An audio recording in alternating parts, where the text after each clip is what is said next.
கெடுவதற்கு இவ்வளவு விஷயங்களா? நமது தமிழ் மூதாட்டி ஔவையார் எவ்வளவு அழகாக சொல்லியிருப்பதை தெரிந்து கொள்வோம். பார்க்காத பயிரும் கெடும், பாசத்தினால் பிள்ளை கெடும், கேளாத கடனும் கெடும், கேட்கும் போது உறவு கெடும், தேடாத செல்வம் கெடும், தெகிட்டினால் விருந்து கெடும், ஓதாத கல்வி கெடும், ஒழுக்கமில்லாத வாழ்வு கெடும், சேராத உறவும் கெடும், சிற்றின்பன் பெயரும் கெடும், நாடாத நட்பும் கெடும், நயமில்லா சொல்லும் கெடும், கண்டிக்காத பிள்ளை கெடும், கடன் பட்டால் வாழ்வு கெடும்,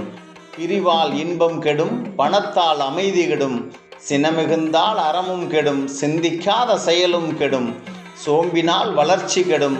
சுயமில்லா வேலை கெடும், மோகித்தால் முறைமை கெடும், முறையற்ற உறவும் கெடும், அச்சத்தால் வீரம் கெடும், அறியாமையால் முடிவு கெடும், உழவாத நிலமும் கெடும், உழைக்காத உடலும் கெடும், இறைக்காத கிணறும் கெடும், இயற்கையை அழிக்கும் நாடும் கெடும்,